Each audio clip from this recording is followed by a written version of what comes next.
GININDA, they are that desperate that they are now taking statements from me in line to prove that I've never had a gold tooth. Let's do the same exercise you did to accused number 2. Take me to a dentist. It doesn't matter after how long, Judge Rata. So what are the odds of a rental company giving you the same car 2 years later? So now, how were you able to track down Simpiwe without an ID number and without a surname, but you were unable to track down Mshololo? Please make it make sense. And I'm bad like the Barbie. I'm a doll, but I still wanna party. Being felt like I'm ready to bend. I'm a 10, so I pull in a 10. Like Daddy, all of the Barbies is pretty. Damn, all of the Barbies is bad. Hello and welcome to my channel. If you're new here, my name is Ntombela, also known as Kazibe on all social media platforms. Do subscribe, be a part of this family, and if you are a returning subscriber, welcome back, darling. Now guys, we're back. We're back. It's a new year. We're back in the Senzo Meyiwa Trial, and as you know, every week I give you an update on what took place in the week, and this week was very short, so I decided to do this video today. I hope that you guys like this video. Don't forget to give it a big thumbs up, comment down below, and engage with me on your thoughts of the week's proceedings. And also, if you can, don't forget to super thanks. As we are on the notes here, super thanks guys, I would just really like to send a special shout out to the following people. Guys, baningi, so you're just gonna have to bear with me. All these people have contributed into this channel numerous times, abanye babo, and I am really grateful. Like, every time I say I'm grateful, I don't feel like I say it enough. Like, guys, I really do appreciate the super thanks that you do send to the channel. Abanye benu do it repeatedly on my channel, every week, every month, every 2 weeks, like izandla zidlula ikhanda. Guys, I really do appreciate it. So these are the following people that I'd like to thank. Guys, if I do miss your name and wage wang super thanks before and I don't mention your name here, I really do apologize. I did go through a list on my laptop, and these are the names that I've picked up. Some of them are very repetitive. I do appreciate it. So firstly, TD, is it Mohabi? I really appreciate you. I really appreciate you so much. Isaiah, Paulina, Zizikazi, Lindiwe, Alfmash, Mlambo Designs, Baye Zangwane, Dorcas Shabalala, LOL, Auntie CK, Lindy Sishange, Nelisi Wentleko, Inspector, Sugar Charlie, Wanda M, Maudwane, is it Sapo, Mahosi, Ntwagazi, Daniel Malachi, Nonku, Japheth, Sem, Damo, Mpumelelo Mafa, Kabelo, Sese Dinyane, sorry guys, and Miss Rose, is it Rollison? Yes, those are the special shout outs that I'd like to make for today. You guys have contributed financially to this channel by clicking on the $ and gifting this channel. I appreciate you so much. Now, without wasting too much of your time, let us get into the proceedings of the week. Mshololo continued with her cross-examination of Brigadier GININDA, but before she continued with her cross-examination, it was brought to our attention that Advocate Ngumalo is unavailable. He is busy with the case in Pietermaritzburg, so Ramosipili will be standing in for him, and on other days Mr. Munyegi or Advocate Munyegi will be standing in. With Mshololo's cross-examination, she really, I feel, missed out a lot on some of the questions. She really focused on the polo that was driven or allegedly driven by accused number 5, and how GININDA was not given the registration by Uzungu to actually confirm that this was in fact the car that was used, and also just pointing out on the fact that the car that accused number 5 hired was in 2016. So what are the odds of a rental company giving you the same car 2 years later? Another important thing that she touched on was the issue of the payments, where she says you went to accused number 5's bank records from Nedbank, from Capitec, from ABSA, and none of these accounts reflect a transfer from Kelly Khumalo on the day of the incident or after the day of the incident. And GININDA then says that the payments, there is evidence that the payments were made in cash, and he says that there's proof. What proof do you have that those payments were made in cash? What proof do you have? Because nobody saw an interchange of monies at the hostel. Zungu never spoke about seeing people, giving people money, nothing. And also another important thing that Mshololo touched on is the fact that since they allege that accused number 5 was in contact with Kelly Khumalo from as early as August in 2014, she then asked, from 2014 then, in August, were there any transactions or suspicious transactions on any of his bank accounts from as early as August, 2 months before the incident or a month before the incident? And he still says no, or he didn't check or didn't investigate. So my question is, what were you investigating? Because you're aware that there was a call that was made in August. Well, you allege there was a call that was made in August. Don't you think that if this person had already called as early as August, they would have maybe paid some sort of deposit to the nkabis that she was hiring? Really, GININDA, your investigation tactics shock me. Mshololo even asked, besides the confessions that you say Ntanzi alleges that he was paid 30,000 rand, is there any other independent evidence that proves that there was a cash transaction that took place? And GININDA was unable to confirm this. I was completely shocked when Mshololo said she had no further questions on Monday, because I felt like there's so many things that she didn't cover, especially the issue of Sfiso Zungu. Because as I've been saying in my previous videos, GININDA says Sfiso Zungu is Gwabini, yet when Constable Zungu told us about Sfiso Zungu, he says that it is another name for accused number 5. So who is Sfiso Zungu kahle kahle? Now, the judge had a few questions to GININDA with regards to a person that he mentioned, a Simpiwe Buthelezi. Now, GININDA is asked whether Simpiwe Buthelezi is still alive, and unfortunately, he has passed on. GININDA does say that he passed away due to natural causes. Now, one thing that pissed me off on Monday is when GININDA lied before the court when he was asked about Simpiwe's statement. He says that Simpiwe's statement was read to the record and it was handed up to the court, which is not true. He even goes as far as saying it was Advocate Mngomezulu during cross-examination who brought up the statement, yes, Simpiwe Buthelezi.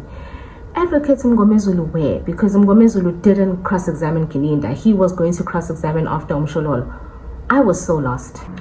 Mnisi had a few documents that he had requested from GININDA, namely the warning statements from the different police stations that GININDA says are being used, as well as the FFC issue. So Mnisi does indicate that those documents have been received by himself, and he would commence with cross-examination after a bit of a break. After the break, Mnisi commences with his cross-examination of GININDA, and the first thing he touches on is the issue that pissed me off with regards to GININDA saying that Mngomezulu raised the issue of Simpiwe Buthelezi's statement. And Mnisi says, if my memory serves me correct, that is not how this whole thing happened. That statement is not before the court. And then GININDA then changes his assertion and says that it was read but it was never handed up. Now Mnisi jumps right on the bandwagon of Simpiwe Buthelezi and starts asking questions about this particular Simpiwe Buthelezi. He says, you say that Simpiwe passed away, and GININDA says, yes, he did pass away. Then Mnisi questions, what were the circumstances that led to the taking of the statement of this particular Simpiwe Buthelezi? Like, explain to me how you got to him, how his name came about, and all that. And surprisingly, GININDA says that they got information from Danzi, accused number 2's confession. Now, if you remember, one of the 2 confessions does mention that there was another silver polo that came to join the 5 accused before they went to Kelly Khumalo's household, and in that vehicle were 2 gentlemen, one of them being Simpiwe. Now, the funny thing about GININDA mentioning Simpiwe is that he says from the confession of Ntanzi they were able to track down the Simpiwe. Now guys, let's rewind a bit. When GININDA was asked about Mthokoziseni, if you remember, one of accused number 2's other confessions mentions that before the incident, he was called by Mthokoziseni. And when GININDA was asked about this particular Mthokoziseni, GININDA says because Ntanzi had not mentioned an ID number, had not mentioned a surname, he was unable to tell if that Mthokoziseni actually exists. So now, how were you able to track down Simpiwe without an ID number and without a surname, but you were unable to track down Mthokoziseni? Please make it make sense. Now, what is interesting about this particular Simpiwe, guys, if you can remember from my previous videos, I've been mentioning the Buthelezis, Buthelezi brothers, taxi violence, and. Now, this particular Simpiwe Buthelezi, Mnisi then asked GININDA, what were the circumstances? GININDA is unable to explain the circumstances, and after questioning him numerous times about what happened when you got the statement from Simpiwe, he finally says there was a team that went down to KZN because this person stays in KZN, and he tries to bring in Phosphorus in the midst of things and says that he did stay at Phosphorus at some point, but bottom line is that he was fetched in KZN. Now you see, when I say this whole thing has nothing to do with the Senzo Meyiwa case, but it's GININDA trying to catch all his goons from the taxi violence cases. He then says there was a team that went to KZN to fetch Simpiwe. They fetched Simpiwe, they brought him to Johannesburg and Pretoria, where he met up with him, and that's how he got the statement. And Mnisi then questions, was something amiss about Simpiwe? Was everything normal? And he says, oh, well, I didn't test him. I don't have the expertise to test him, but he seemed normal. Now, the funny thing about this is that Mnisi then puts a version that says, you know what, this particular Simpiwe, indeed, accused number 3 does know him, or did know him, may his soul rest in peace, but he was in prison for some time, and due to a mental illness, he was released from prison on medical parole or mental parole. Now, when he was released from mental parole, that was the period in which GININDA now says they came to pick him up, and that was around the time that he wrote the statement. Oh, GININDA, they are that desperate that they are now taking statements from me in line. Mnisi then indicates that there will be a witness that will come and testify for the defense that will state the following. Firstly, Simpiwe is known to this particular witness. Mnisi doesn't want to mention whether it's a he, whether it's a she. For the safety of the witness as well, doesn't want to mention the name. He then says, number 2, this person will say that Simpiwe did serve a sentence in prison and was released on mental parole.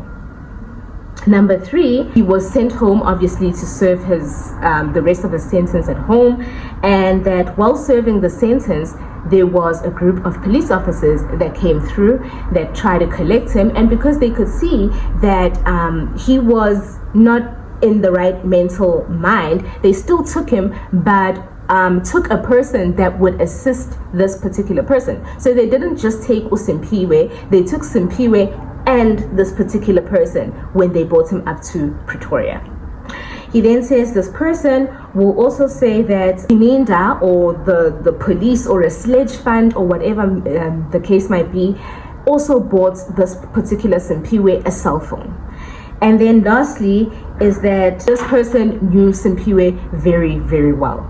Right? So GININDA just basically denies, because you know how he denies everything. He says there's no way that he would buy a cell phone for a person who's mentally ill, and also on the statement you can see that they wrote a number, which means he provided them with a cell phone number, which means he had a cell phone. There was no reason for them to buy him a phone, and also there wasn't any other person that they came with when they took this particular statement from Simpiwe Buthelezi. And also this thing about the mental illness, he says that there's no way that the correctional service can just release a person onto the streets. Mnisi said nothing about the streets. Mnisi said nothing about the streets. And then GININDA goes as far as offering his services to go to check in the correctional service for that information. Mnisi is like, you're not going to check anything, please don't. Like, don't even. I don't think it's the best idea for you particularly to go and check this information. GININDA obviously took offense to the statement by Mnisi, and he says that his interpretation is that Mnisi is saying every time that he collects documents or documentation that something happens with the documentation. So Mnisi, a favorite quote for me this week was when Mnisi says, I have no power over your mind, that is your interpretation. And he continues with his cross-examination. He continues with the cross-examination with regards to Simpiwe, and even talks about the death certificate that the state has handed up, and says that they don't deny or accept this particular statement. So the duty is on the state to actually prove it. So they will need to bring a family member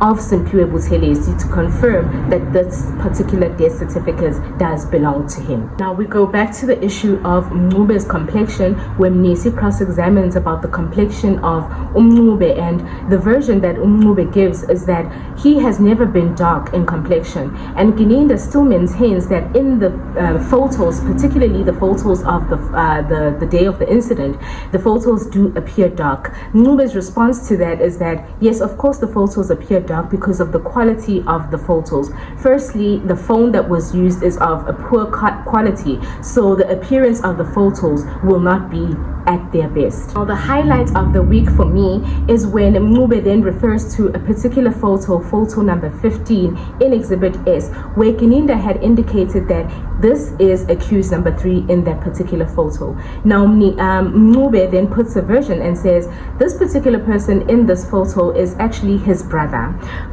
Ukwenza Wenkosi Mncube. It's his older brother, it's not him. Yes, he has a gold tooth, but that is definitely not Mncube. GININDA's assertion then changes and says that no, I did say that this person resembles accused number 3. So now it's no longer accused number 3, it's now a person that resembles accused number 3, and Mncube is clearly saying that that is not him. From the evidence that GININDA has been giving, it's been clear that he does not understand the concept of a selfie. When he describes a selfie, he describes it as a photo from the particular phone. He doesn't describe it as a person actually photographing themselves with their phone, which is what the definition of a selfie is. With GININDA, whether the phone is taken of other people, it's a selfie as long as it's using the same cell phone. No understanding of the concept at all. But anyway, we continue with the issue of the gold tooth, and Mncube just basically says he's never had a gold tooth in his entire existence, and the person in that particular photo that GININDA had said is him is actually in fact his older brother. The judge then interrupts and says, you know, now you're changing your versions. And he says like, we're not changing versions. And the judge says, well, this version has never been put. And Mnisi is like, but I'm putting it now. This is still cross-examination. What do you mean it's never been put? And the judge says, no, we've had other witnesses and they've never been told that the person in the photo is actually accused number 3's brother. So Mncube then directly answers the judge and says, well through Mnisi, says, we've never had a reason to explain that photo until GININDA said that that photo is himself. So why would they put the version of photo number 15 in Exhibit S to Ustain, to Umukhola, to Umukhane, when none of them said the person in the picture was accused number 3? There was no reason. And just when I thought things couldn't get worse for the state's case, Mncube then says, and also to prove that I've never had a gold tooth, let's do the same exercise you did to accused number 2. Take me to a dentist and let's have that confirmed. The judge, instead of the state complaining, no, the state doesn't complain. Instead of GININDA answering, no, GININDA doesn't answer. But the judge is the first to jump up in flames and says, after how long? After how long does he want to get checked?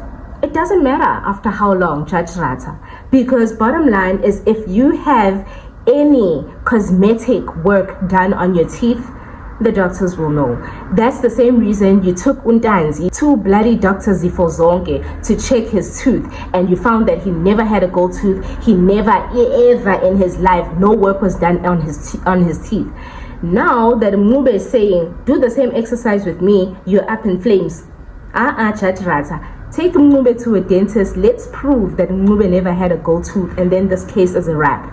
Now, the lawyer seemed to feel some type of way about Mnisi during his cross-examination, and he says that Mnisi had completed his cross-examination and now he's taking a second bite at the cherry, which is not true, because Mnisi put his cross-examination on hold, and now that he's back with these particular statements, then he has every right to continue with the questions that he had left out. But Mnisi says it is in the interest of justice that I ask these questions, because clearly here we're having a case of mistaken identity, if you may. Anyway, he continues to ask questions about now the 5 statements that Brigadier GININDA had requested from the police stations in is it Dagamaskop and somewhere in Nelspruit and another police station somewhere else. And those were the questions basically for Monday.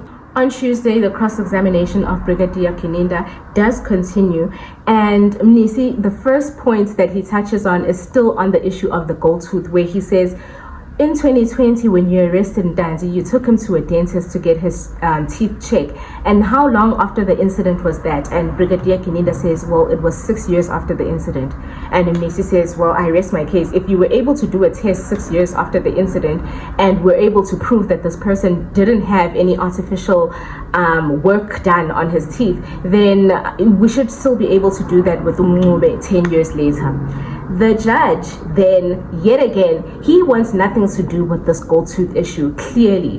The judge then says, you know, but black people always just put on things and remove them after a while. Haven't you heard of a person putting on a tooth and then removing it at a later stage? Even like earrings, they can remove earrings. Judge Rata, no. When I have a nose ring, like this particular ring here, there will always be a scar that shows that I had a nose ring. Just like your teeth. Because when you get your teeth done, when you get a golden insert like I have here, they cut your tooth. They resize your tooth in order for the gold plating to actually fit and be aligned with the rest of your teeth. Okay, first of all. So when I get this removed, my tooth under here is much smaller than what it should be. Therefore, even years after I remove this tooth, they should be able to tell if I had a gold tooth. Now, Ramusipili says, I'm failing to understand the qualification of this thing about the gold tooth here, because we got a doctor that gave us a report, and that's a medical report. So this thing of having tooth removed, and the doctors can prove that. And I was like, Ramusipili, you're on the ball. Now, from the judge's little remark, GININDA then comes with this little nonsense where he says, well, the people in the house did say that they saw a tooth, but you never know. He says that you don't know. He says that there's no proof in the docket that says that the gold tooth that the people saw in the house was medically inserted. I was like, he has lost his goddamn mind. Now, as Mnisi continues to cross-examine on the warning statement, particularly ZZ3 and ZZ2, the judge then says, can I have sight of this? Now, what the judge did on Tuesday, for me, was highly irregular. Because tell me why the judge is the one reading into the record the statements that were brought in by GININDA, when one, the state hasn't given them up to the court. The defense hasn't requested to give them up to the court, but he decides he wants to read them. So he first reads this first statement, he puts it on record, and he tells Baloyi to give it an exhibit number. That is so highly irregular. That process has never been done in this court. I've been watching this case for how long? Almost 3 years. It has never been done. Every time an exhibit needs to be handed up, it's either Baloyi that says we're leading evidence on this particular thing and this is what we're going to call it, exhibit triple what. Or if the defense questions a witness on a particular document, then they ask, can we please hand this up? Baloyi, please give it an exhibit number. But now Judge Rata is the one handing up exhibits, first of its kind. He did it with the first one, and then again when we get to exhibit ZZ1B, he does the exact same thing. He reads it onto the record and says, Baloyi, give it an exhibit number. What behavior is this by Judge Rata? Now, the main issue we're having about these warning statements is that yes, there may be different warning statements, but bottom line, each and every one of them, what is consistent with every single police station in South Africa, is the fact that this particular form needs to be used every time you interview a witness, or you interview, a suspect. So why is it that GININDA had several interactions with Ndanzi and never signed a warning statement? And that is the point that the defense is trying to make, but Judge Rata, for some reason, just can't comprehend. He even goes as far as saying, Sometimes you don't have the particular form and you can take a piece of paper and just write warning statement at the top. As long as everything is in line and you've explained the rights and the person signs, then it's fine. Then Mnisi says, but the example that you're making is something completely different to what GININDA told us. Because the example that you're making is saying, yes, you don't have the form 3M or 3, I think it's form 3M. Yes, you don't have the form, but you are writing on a piece of paper, and the person that you're interviewing is acknowledging that you wrote on this particular paper. In this case, GININDA keeps telling us about his diary that he wrote in his diary. Didn't Danzi acknowledge that you read him his rights in your diary? Didn't Danzi sign? I don't think so. And when Mnisi tells the judge that that's not what GININDA said he didn't write anything on a piece of paper, and the judge is like, that's not the evidence that I heard. When Mnisi tries to explain to the judge that the judge is incorrect, then the judge says, let me quote him, he says, you will read my judgment, then you'll decide whether I'm right or wrong. That for me tells me that the judge has already made his judgment, and the argument that Mnisi is trying to have with him right now is kind of useless, because he has his judgment, and his judgment will tell Mnisi that he's the boss, he's kingpin, he's the top notch, and he's the shit, basically. Mnisi then talks about a particular book and asks Brigadier GININDA, a whole brigadier, if he knows about this particular book. And firstly, GININDA is like, what is this book about? And as Mnisi is explaining that this book is about the rules and how people conduct themselves, and how the police should be working, and how attorneys should be working, and how judges should be working, GININDA then says he has no knowledge of this particular book. The name of the book is Iqabani, according to Mnisi. And he says that the authors of this book, amongst others, are this person, and he starts mentioning a whole list of names of people that contributed to this particular book. And GININDA keeps pointing out that one or two of the people that Mnisi has mentioned as people that contributed to this particular book are the ones that actually signed and commissioned the statement that GININDA had brought in on Tuesday. Mnisi says, I don't care whether they commissioned or signed or what. I'm referring to the book. Do you know the book? Do you have an understanding of the book? And GININDA clearly says he knows nothing about it. It was never taught in college. He doesn't know about the book. Now, this is surprising because I've spoken to several police officers, and they say this book is their holy grail. This book is their Bible at work. How can GININDA not know about this book? Now, the interesting part about this particular book is that on, I just want to get the correct page. On page 18, paragraph 5, it talks about warning statements. And even in this book, it says, you cannot interview a suspect without this form, because that will render that particular trial unfair. So I drop my mic and I say to you in parting that the fact that a warning statement was not done by GININDA when he saw Undanzi in the boardroom in Pretoria North on the 18th of June 2020, even if he denies that he was there, but we don't have a warning statement from Mukhola, Mohane, or the rest of the people that were actually in the boardroom, there's no warning statement. 2, GININDA then the following day goes to Ndanzi's work, conducts an interview with Ndanzi, and confirms his work and everything, knowing very well that he was going to meet up with Ndanzi, still doesn't bring the warning statement, doesn't sign it. What does that say about Ndanzi's case? Unfair. Those were the proceedings of the week. Mnisi has indicated that he is done with his cross-examination. However, as you know, he has taken up the case for accused number 1, so therefore he does require more time for him to actually start working on the defense for accused number 1. So he has requested 2 weeks, of which has been granted. We will be back on the 3rd of February, where we will commence with cross-examination still of Brigadier GININDA with regards to accused number 1's case. And in all honesty, guys, 2 weeks I feel still is not enough. A lot of people are complaining that Mnisi is just wasting time and all that. I don't believe he's wasting time. I don't feel that he had enough time to prepare for accused number 3's defense, during the recess, as well as prepare for accused number one's case as well, because as you remember, the confirmation of the fact that Mnisi will be representing accused number one was only done early this year. So now he needs to go back, look at the assertions that were made by Zulu, look at accused number one's case, consult with accused number one, speak to accused number one's witnesses in order for him to have a solid case for number one. So I do believe that he does require the time, and he should take as much time as he needs. And also, why does the judge always scare us with the JP? Because they had an agreement that once Mnisi is done with the cross-examination for accused number three, they spoke in chambers. The judge was there, Baloyi was there, and the rest of the defense was there.